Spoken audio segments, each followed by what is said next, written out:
Hello, team, and welcome to your Wednesday dose of wealth wisdom with me, Daniel Kennedy, your host. Hope you're enjoying your Wednesday evening.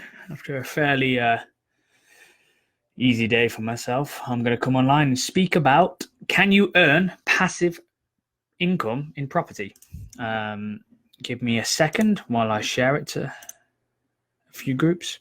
This will be the last time I'm actually going to share it to various pages, because I feel kind of now most people come on this page, want to see the information, and they've sort of migrated from my personal page. So so this is a momentous occasion for us all. Just get that a few people jump on.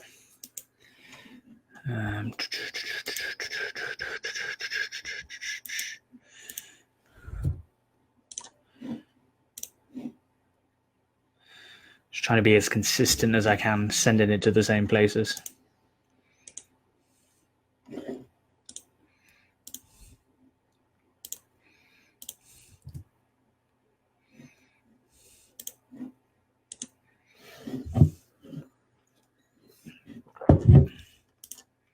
Right, I think we're good to go. So let me just click the anchor. Hello and welcome to your Wednesday dose of wealth wisdom with me, Daniel Kennedy, your host. Today's topic is, can you earn passive income in property? So I hear lots and lots and lots of people have unrealistic expectations of saying that they've got a bit of cash, they want to put it into property, and they think that it's completely passive. And first of all, let's establish what passive means.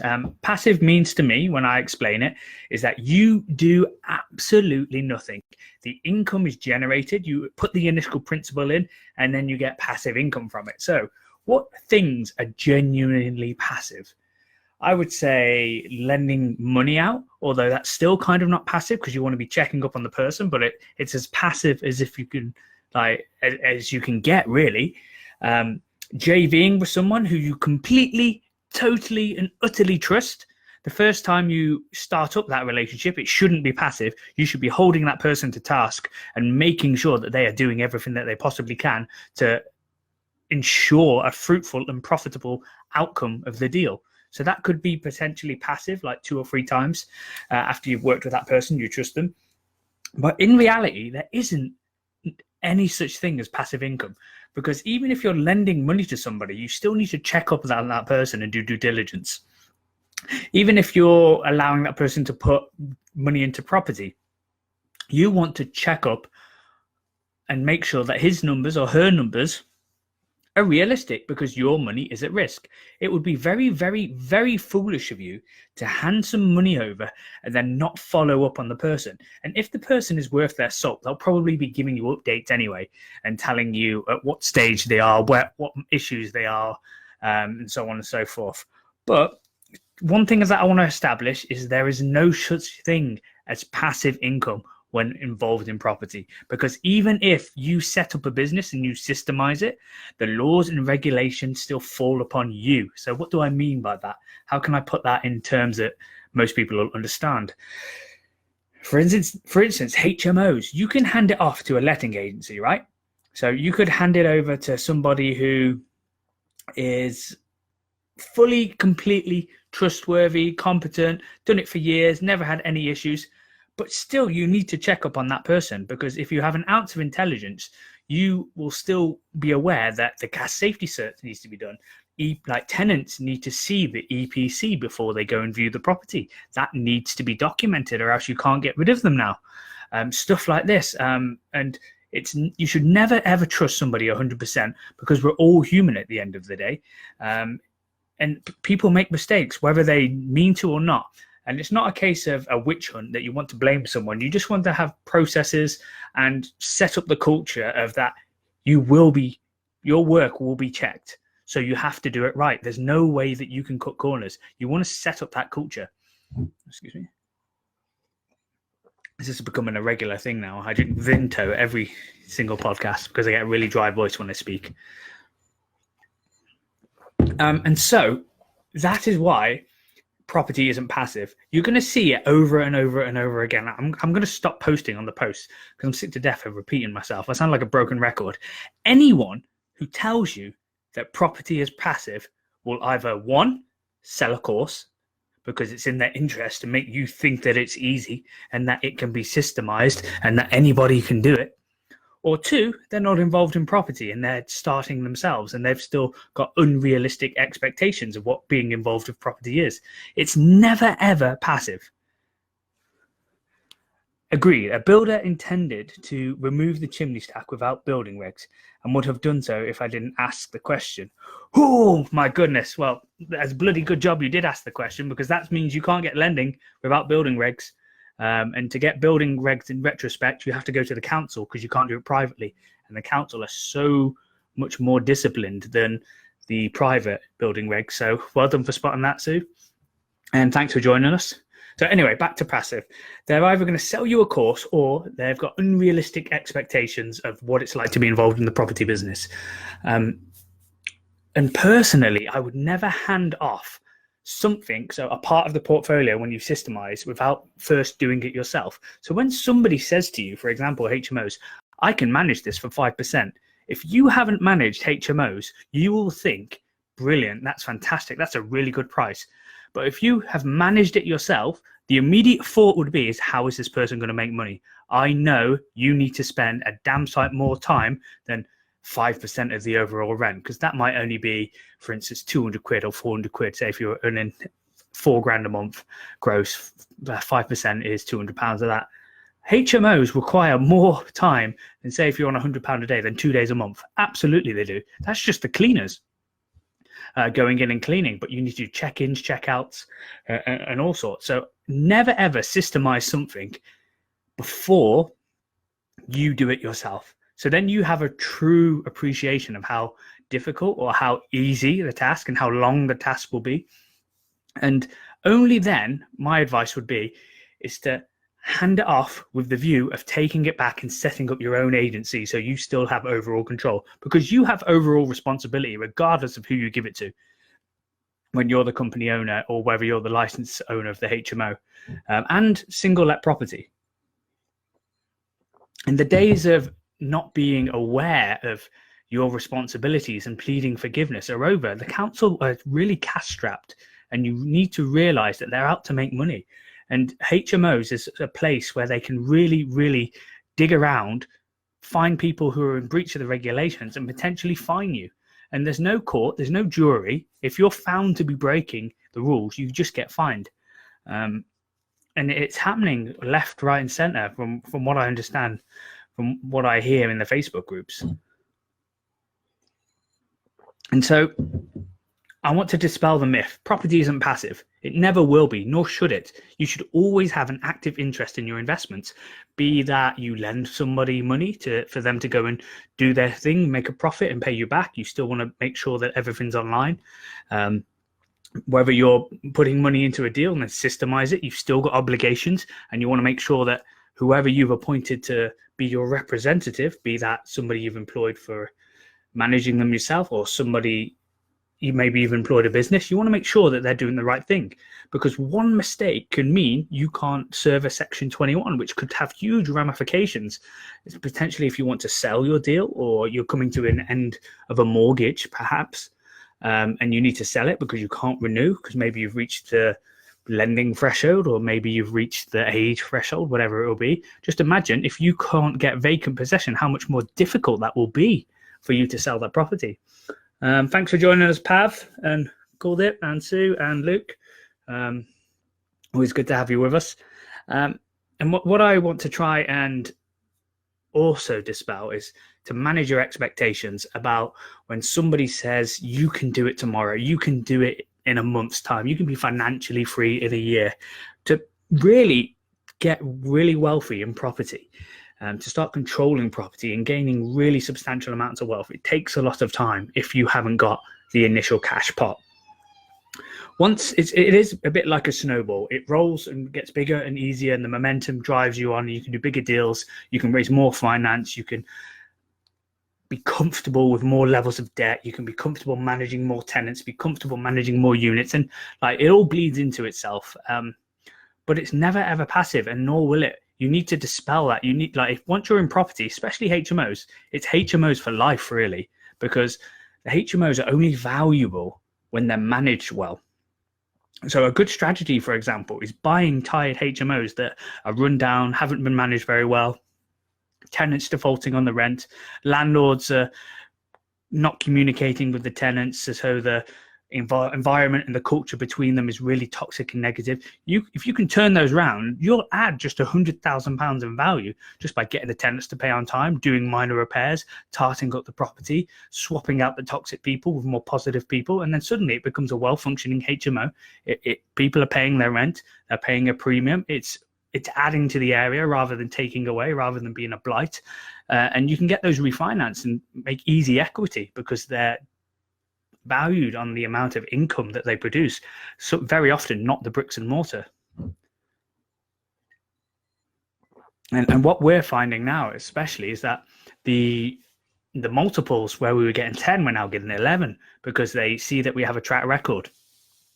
And to have a business that's sustainable and is going to last through the cycles, you have to be actively involved. You have to actively be improving. You have to, because managing agents aren't going to make the decision of improving your property on your behalf and spending the money, because they're going to be wanting to make you the most money as possible. And that can be, on paper, it sounds good, but when you're trying to stay ahead of the market and everywhere you go, there is a glut of HMO properties. I speak primarily on HMOs because that's what we're involved in. You have to stay ahead of the competition, and you can't do that by being passive and not being involved in your business. It's just unrealistic to say that property is passive. Even if you, for instance, do a rent to SA property, and then you hand it over to a management agent, you still have to manage the management agent. Anyone who's been in the business longer than 5 years will tell you property is not passive. If you look at the more successful people within the industry and like maybe sit down and have a chat with them, there's not one person who will tell you that it's passive. Everyone who has a fairly large portfolio will tell you that it's not passive. You can systemize it to a degree, for sure, 100% you can, and you can buy back your time by hiring out managers, maybe gardeners, tradesmen, whatever, but you still want to manage that core person and then potentially replace yourself as a managing role, but you still then have to manage the manager. It's always going to be that way because the responsibility will never be delegated. The responsibility is always yours, always will be yours. There's no way you can get rid of this responsibility. Like, you have to make sure like the fire checks are done. You have to make sure that the fire alarm tests and everything needs to be good. And so that's why never go into a deal, never go into a business relationship with the expectation of it being passive. Hello, Kev. Thanks for joining us. Good evening to yourself as well. Because it's just not going to happen. Sorry to dispel the myth. Like, I see it time and time again. And the people that are telling you that it's passive don't have your best interest in heart. They have their pockets in their mind because they're wanting to sell you stuff, to let you know that it's easier than it actually is. And for sure, some people are going to breeze through it and maybe they'll systemize it, but they'll still have to be involved. There's no getting away from it. I just want you to really, really labor the point that it isn't passive. Should that be a barrier for you to getting involved in property? Absolutely not. You just have to find the time. There are those that do and there are those that don't. And the only difference is they just don't make excuses up.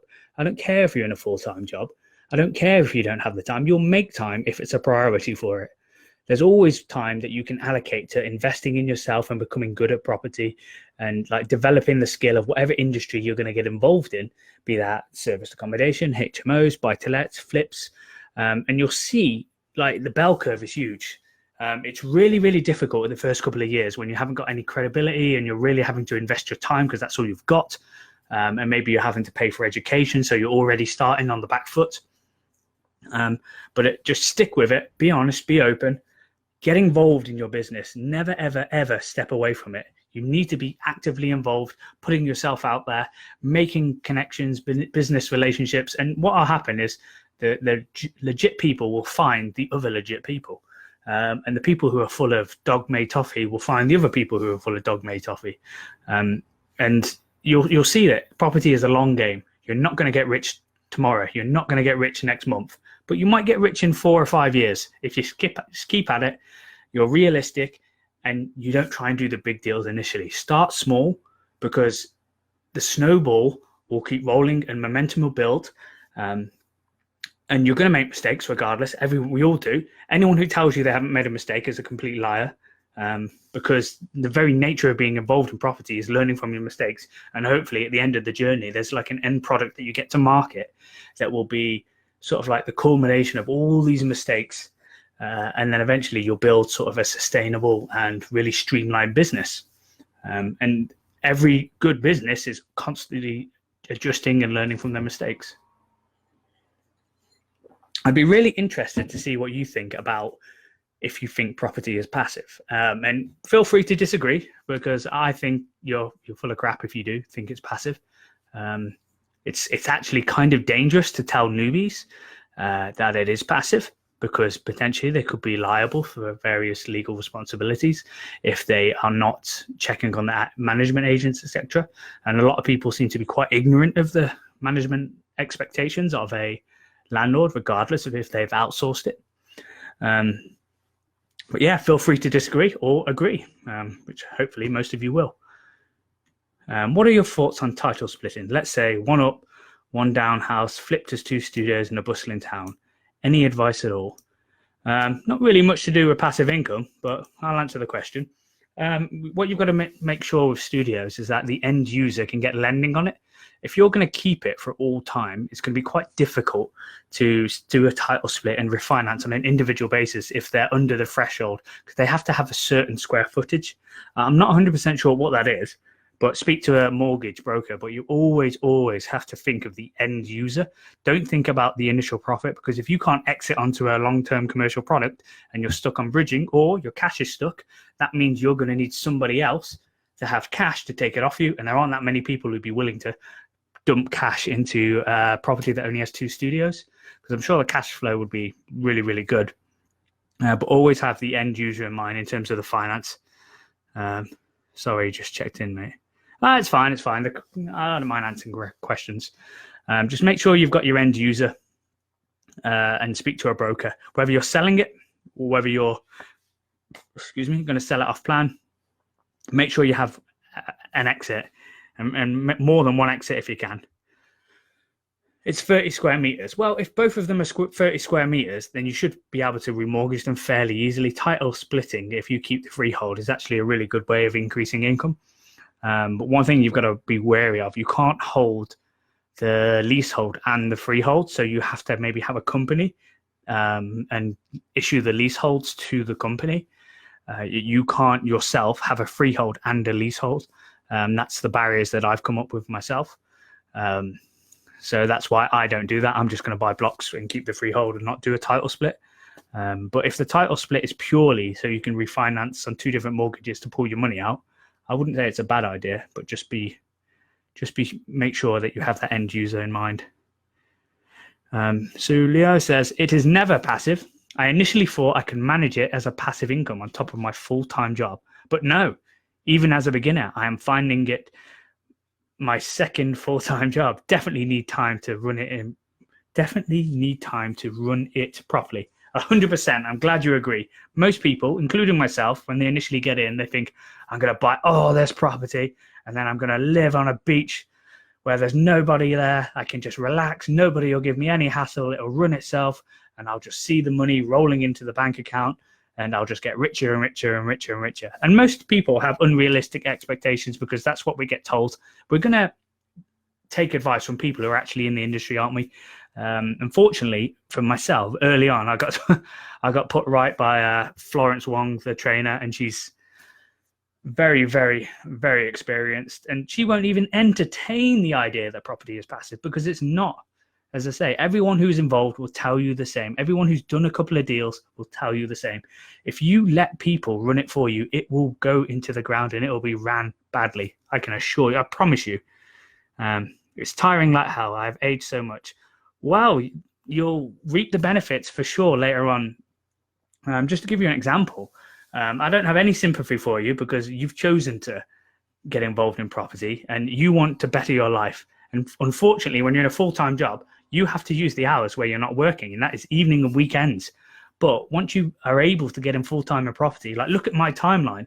Year one, it's not that great. We just made became like 40, 30K extra. Year two was pretty good.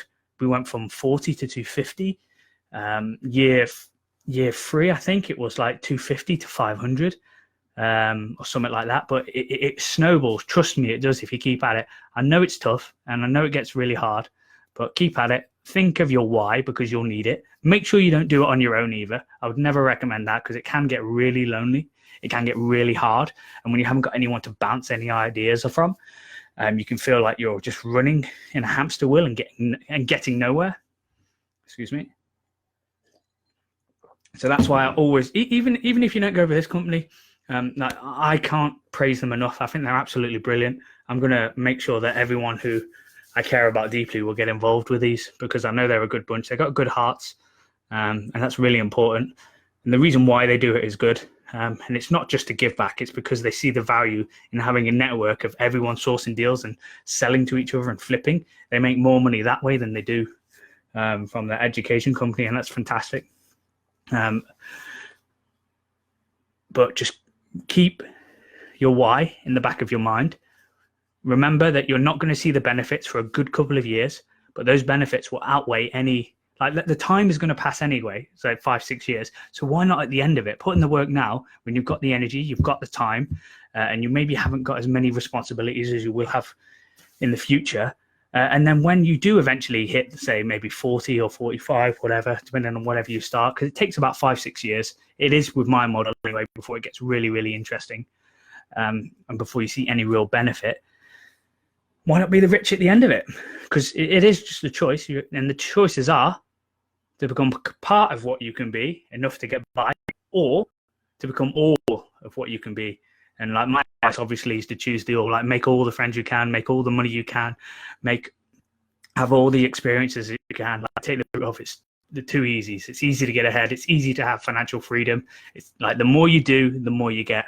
And that's how the free market works. Put the work in now, and then later on, if you want to do a deal, great, but you'll be inspired to do it rather than forced. Where, like for instance, my job now, the army, I'm inspired to go. I'm not forced to go because I've signed up. So I'm in the reserves now. So when I want to go, I go. And my whole attitude towards it has changed. I absolutely thoroughly enjoy it now. And that wouldn't have been possible without taking the risks early on. So I'm going to end it there. Thank you for joining me. Glad to see we've had quite a few people. If you've got any questions, or if you do disagree, I'd really like to chat about opposing viewpoints. But in summary, I don't think property is passive, nor should it be. I think it's a dangerous mindset to have, to think that you can get it passive, because you can't. That's my experience anyway. And I look forward to hearing from you. Take care.